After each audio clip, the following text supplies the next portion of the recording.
Good afternoon. Thank you all for being here. I'm Mike Schmidt, Multnomah County District Attorney. Today I'm pleased to be joined by County Chair Jessica Vega-Peterson, law enforcement leaders, and Portland Metro Chamber President Andrew Home. Last May, we gathered here to announce the creation of the Auto Theft and Organized Retail Theft Task Forces. Today, we can say that those investments have paid off. The focused resources and collaboration is getting us better public safety results, and here's what that looks like. I'll start with auto theft. First, looking at our issuance rate, we're able to issue 83% of the time, issue charges 83% of the time. For us, that's an all-time high at the District Attorney's Office.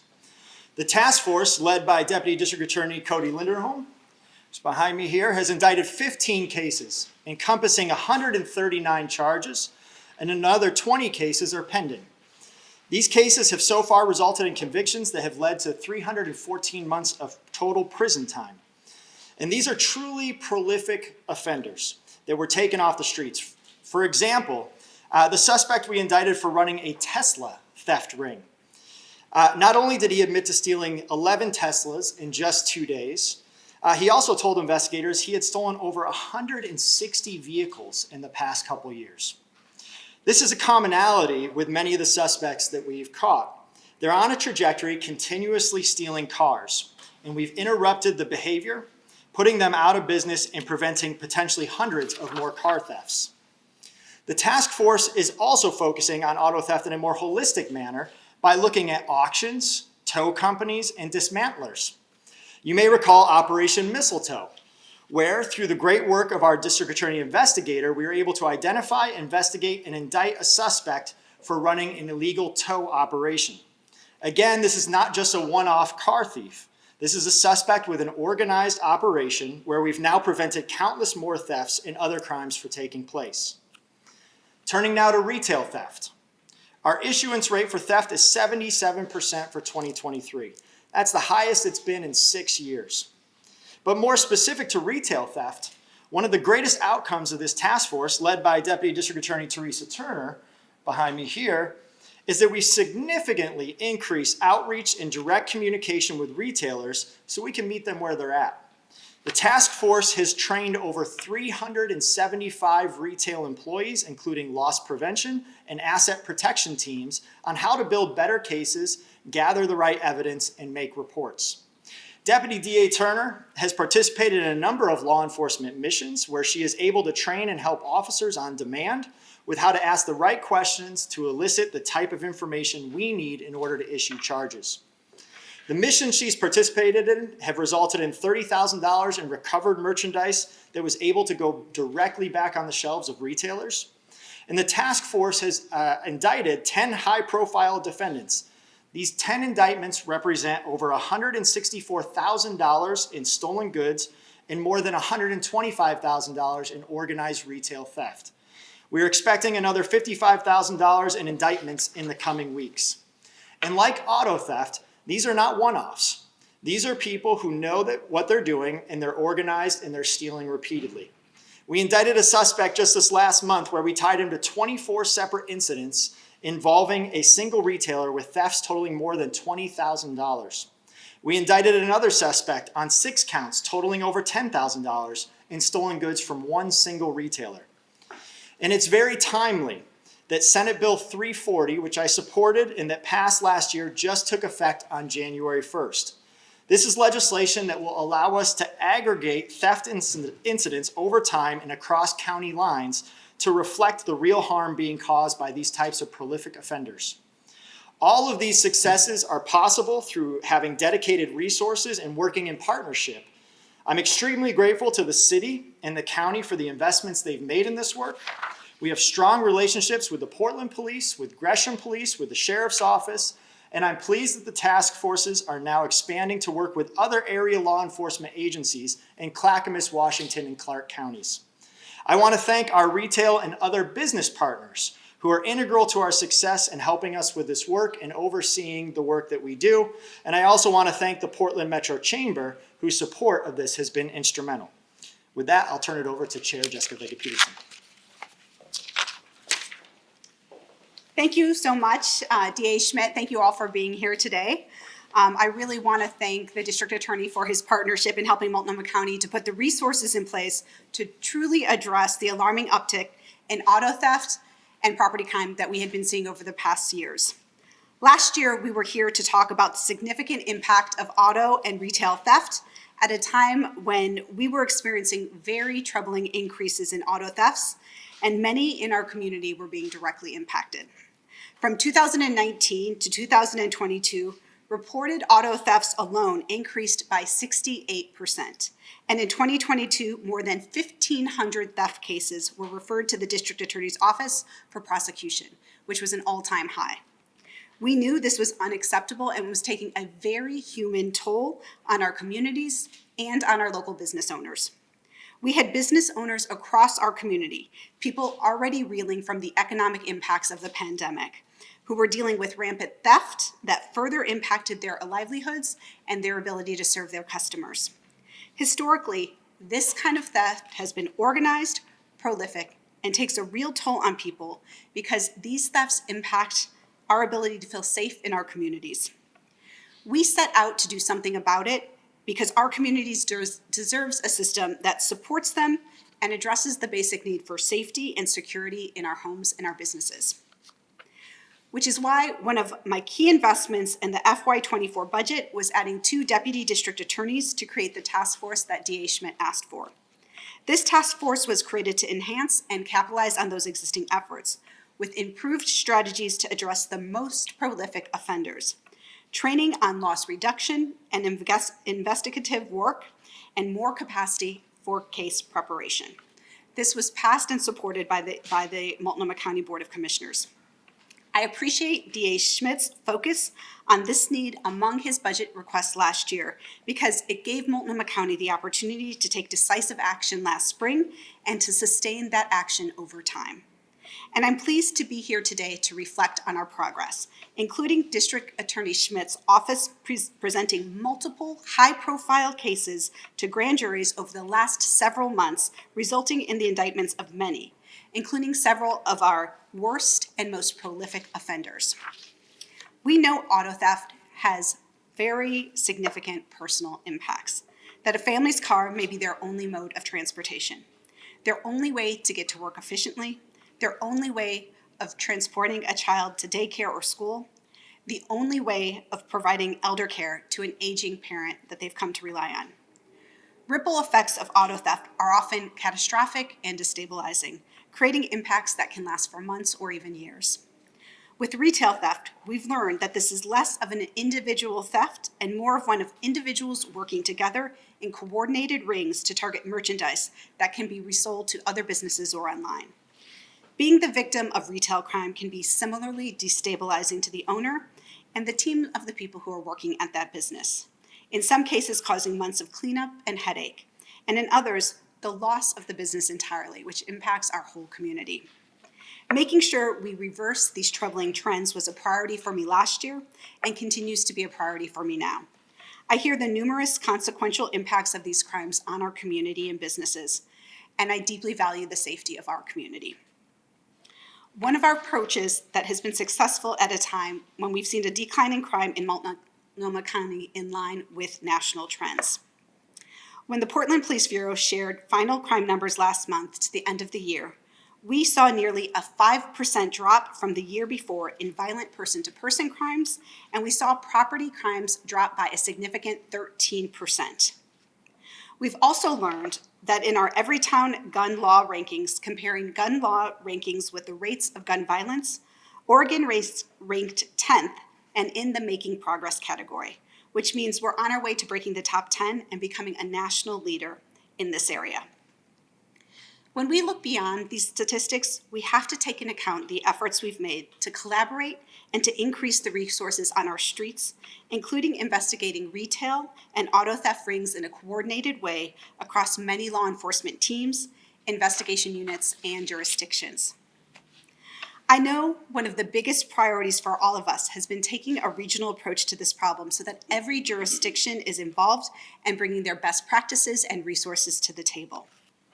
This has meant focusing our auto theft work in our East Precinct and our retail theft in our North Precinct, creating opportunities to build a collaborative, focused effort that includes the Multnomah County Sheriff's Office, the Portland Police Bureau, the Gresham Police Department, Oregon State Police, the Port of Portland, our DA's office, and the Portland business community, represented here today by the Portland Metro Chamber.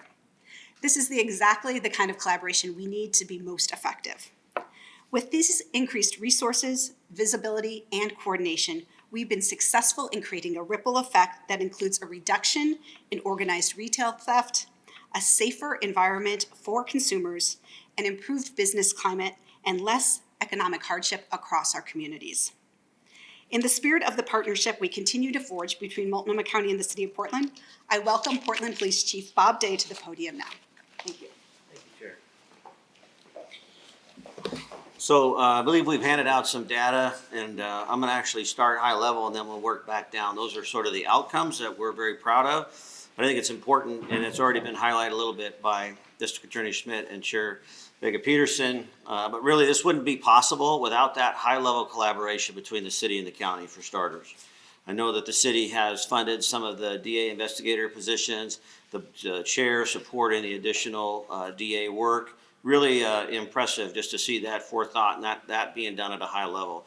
Then you can take in the role of the police bureau, the sheriff's office, Gresham PD, et cetera, and our willingness to come together and say, hey, let's look at this from a regional standpoint. And so as we demonstrated back around the holidays, Thanksgiving, partnered really with an all-out effort across Multnomah County, learning from one another, sharing resources, building upon each other's successes.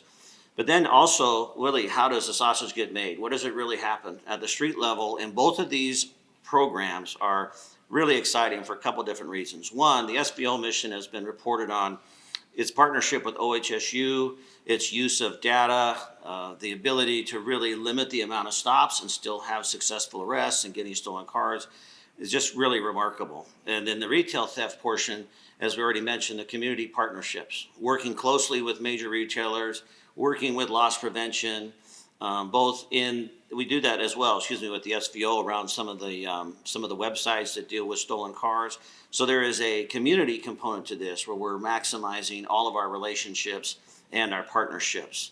So this is really kind of a unique model that I'm hoping that we'd be able to expand on. It really encompasses my goals going forward around reducing crime and the fear of crime through community relationships and through organizational growth and development, that we will, at a time when all of us are managing our resources to the best of our ability, continue to work in that collaborative fashion. As I said, you've got the data and the stats in front of you that demonstrate some of the outcomes, and they are very positive and they are very favorable. But I said this a couple of weeks ago and just got asked by Shane, we're not popping any champagne corks at this champagne at this point. We're just going to keep going forward, keep building upon the things that appear to be working, taking in information, new information, both from our partners and from our community, prioritizing where we can put our resources and hopefully continue to have an impact. So I just want to thank everybody who's been alongside of us, both on the public side and also in the private side, to really help see these things go forward. Thanks.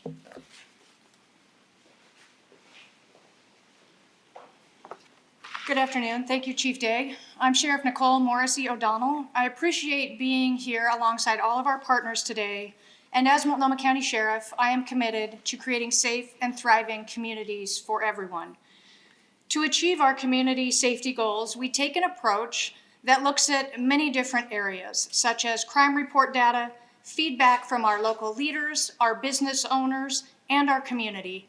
Also, we look at the work that our deputy sheriffs are already doing, and we learn strategies from the work that they're doing in the field. While focused police missions aren't new, the level of collaboration and cohesiveness that we're talking about today between our neighboring law enforcement agencies is really worth sharing. The missions have fostered better communication, stronger support by working across jurisdictional boundaries, and this allows law enforcement officers to learn from each other and help create public safety strategies and initiatives that really fit the needs of every community that we serve. In 2023, Multnomah County Sheriff's Office led or participated in 60 public safety missions. Not only are those related to retail theft and stolen vehicles, they are also related to gun violence, transit system safety, human trafficking, traffic safety, and street racing. These missions have been conducted in many areas of Multnomah County, including our contract cities of Maywood Park, Fairview, Wood Village, and Troutdale, on TriMet buses, trains, and platforms, as well as right here in downtown. Our transit police deputies frequently perform their own missions, as well as support Portland Police Bureau and Oregon State Police on bike missions in our downtown core. We believe these public safety missions are making a difference, being visible and connecting with our community, interrupting crime, and holding people accountable for their actions. An essential part of the success of these missions is the support of our deputy district attorneys. These prosecutors have helped deputies build stronger cases through more descriptive and thorough police reports and ensuring that all investigative steps are complete before submitting these reports to the DA's office. These factors help prosecutors complete the next steps in the criminal justice system to hold people accountable for criminal activity. I look forward to our continued partnerships to create a Multnomah County where people feel safe, businesses can grow, and our community members can thrive and lead vibrant lives. Thank you very much for this opportunity, and I will now turn it over to Gresham Police Chief Travis Goldberg.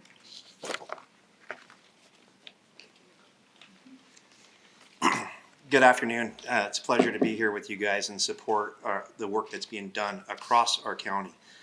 A couple of years ago, the City of Gresham launched the Safe Gresham Initiative, which centers around prevention, intervention, and collaboration. We recognized that if we wanted to disrupt the patterns we were seeing in our community, we needed to intentionally focus our efforts. But we also recognized that this was not something we could undertake on our own. I am proud to say we have seen progress in many areas. However, this concerted and consistent effort alongside our colleagues is yielding the most significant impacts of all. Through the joint missions, agencies are better equipped to share data and crime analysis to identify the key patterns and trends our region is experiencing. But most importantly, shared resources act as a force multiplier, amplifying our collective efforts. Since July of 2022, Gresham has participated in 13 stolen vehicle missions. Auto theft was down 5% in Gresham in 2023. We are confident that if we continue to participate in the joint stolen vehicle operations, this downward trend will continue. Since November of 2023, Gresham has participated in 5 retail theft missions. The impact of these missions is clear. To give you an idea, at one prominent Gresham retail chain, a suspect was arrested for more than $20,000 in theft. More and more, we are hearing the sentiment, we knew this was coming, implying our work is not only disrupting crime in progress, but acting as a preventative deterrent to theft as well. While we are encouraged by our advances, there is more work to be done.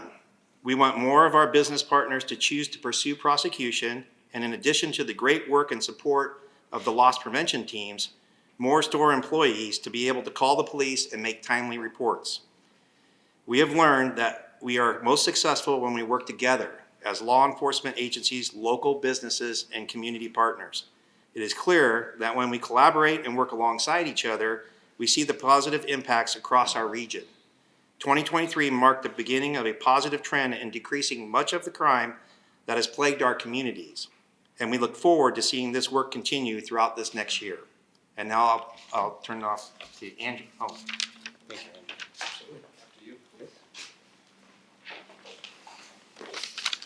Thank you very much, Chief, Sheriff, Chief, Chair, District Attorney. It is a pleasure to be here today. I remember the kickoff of this conference well over a year ago, where we gathered together to announce the rollout of these task forces specifically focused on auto theft and retail theft. And I am pleased to say from the perspective of the private sector, that promises were made and promises have been kept. And not just kept, but executed on. And I also want to point out, as you have heard over and over and over, the results are happening in real time and they are making a difference in our community. Overall crime is down, as you've heard, but I also want to talk about the fact that last year, ending in December, foot traffic to our downtown core was up our retailers are responding and investing, and we are sending a market signal that this city and this county are open for business. It is made possible very simply by the collaboration of these incredible partners that you see here with you today, by the staff work that's just been outstanding. I just want to say thank you. Thank you for all the people who made a difference in their lives. It is meaningful. And I say that because while maybe a few $100s or $1,000 may not seem like a lot to some, but to a retailer who is on the verge or on the edges, this is everything. It is sending a message that our city is welcoming to retailers and open to all. And so I want to thank the DA for his specifically, just for your leadership in focusing on these two core issues. Chair, to you and to the commission, thank you for the investment. It is clearly in good hands and it is producing results. And of course, the city of Portland, who is also a partner in this investment. We need more of it and we need to double down and see greater results than we already have, because as has been stated, the work is not done and we must continue to focus on these interventions. I just want to share too, anecdotally, if you happen to be here this weekend and see the city of Portland at night at the Winter Lights Festival, Portland's back. And I have to say, it is so rewarding to see it show up in such a brilliant way. Thousands of people were here in our downtown core because they were here to see something special for Portland, which was the Winter Lights Festival. But they're also here because it's safe and because they're welcomed here. And I think it's in no small part thanks to all the incredible work of our law enforcement partners and the collaboration that you're seeing here today. So with that, I want to thank this team and looking forward to more to come. Thank you. That concludes our speakers for today. We can open it up for questions. I have a question for police or the DA's office. We've heard, these retail theft missions, these SBO missions lead to more crime. Is there an example of an arrest for a stolen vehicle that's led to a bigger arrest, like a murder suspect, for example? Yes and no. I'm gonna punt to Mike Benner here in a minute. I can tell you that several of our missions have led to, like firearms. We've recovered a lot of firearms when we've done retail theft and when we've done SVO. And I know, boy, I gotta be careful, but on the SVO mission last Friday, they got a murder suspect, right, Mike? That's accurate. I'll go back to the Okay, all right, but yeah, last Friday on a traffic stop, I think there was a murder suspect out of Colorado or something like that. So, and what's really impressive about the work that they're doing, the SVO, is once again, it's just how data-driven it is, right? They have gotten this down to a science where literally they are stopping very few cars, but having really good outcomes.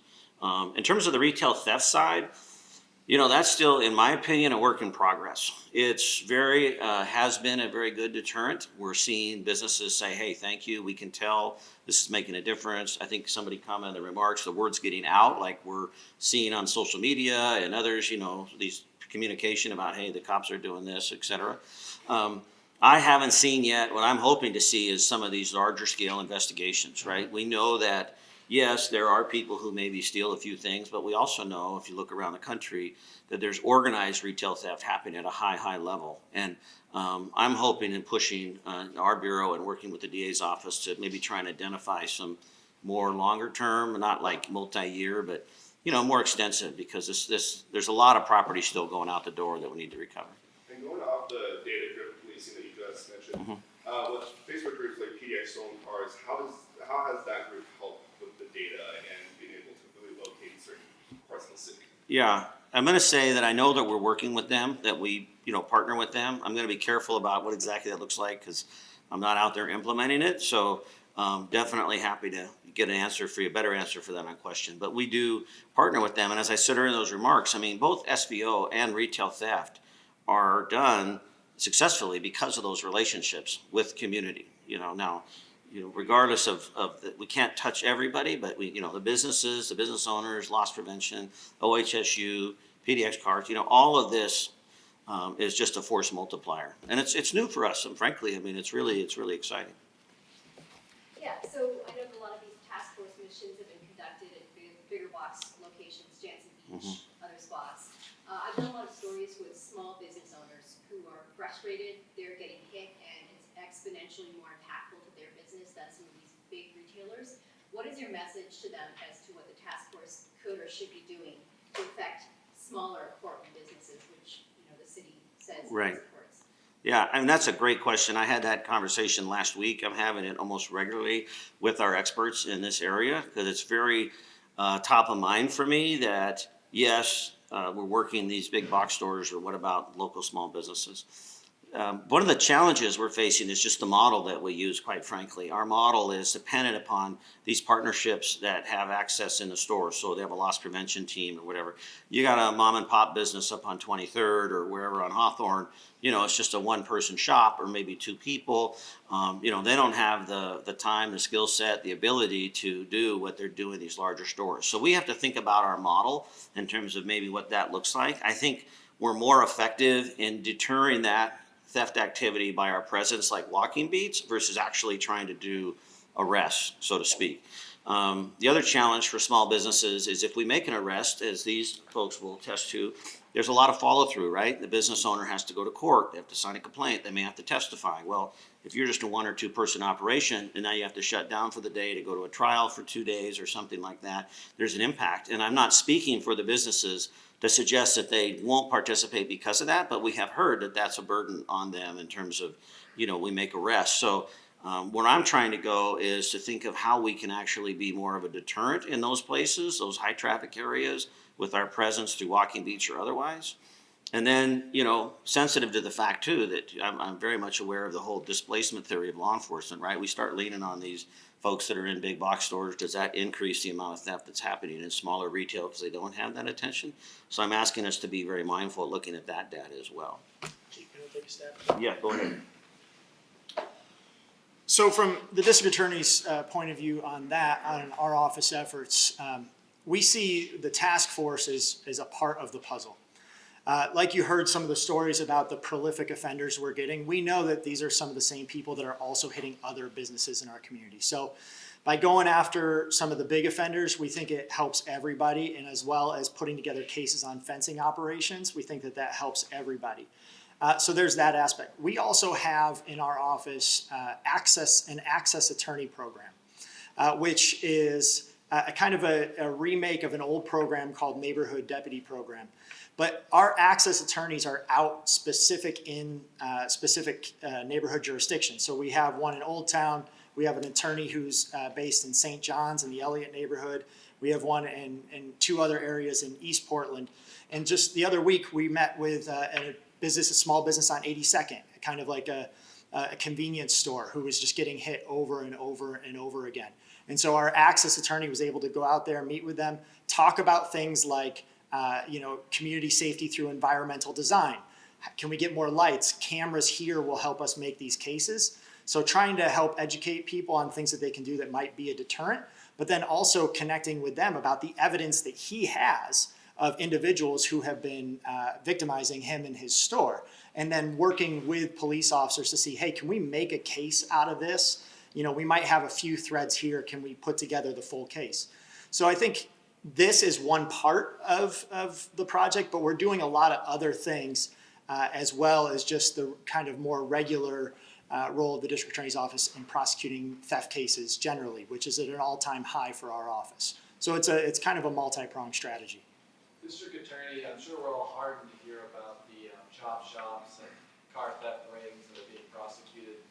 The reality is that for most folks, even one stolen car is too many, and we're still seeing a lot of these smaller fish who might be just doing one car, getting an unlawful use of motor vehicle charge. Those cases are getting dropped, they're getting dismissed due to a lack of attorney. So what are you going to do as district attorney to really make those cases civil? Yeah, thank you, Zane.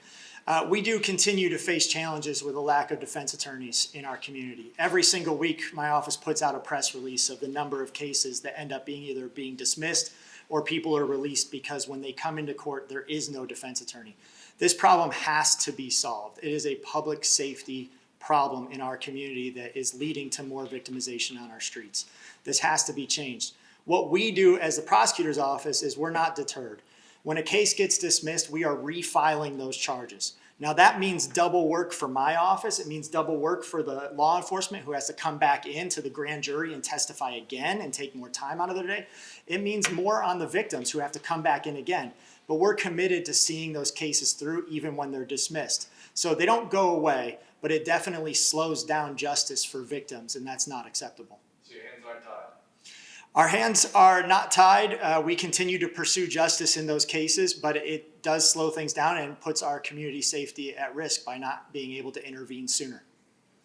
With some of these high-profile offenders, have any of their charges been dropped as a result of lack of representation?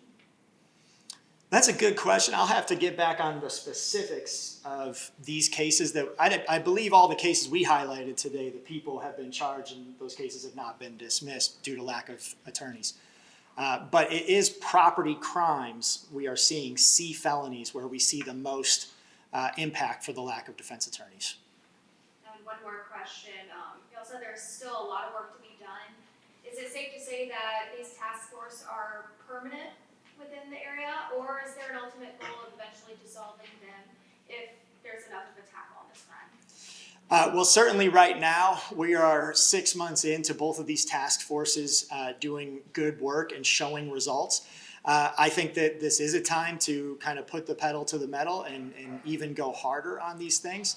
I like that we are seeing these positive results and our law enforcement agencies and partners are pitching in more officers because I think the success gets more people wanting to be involved in it.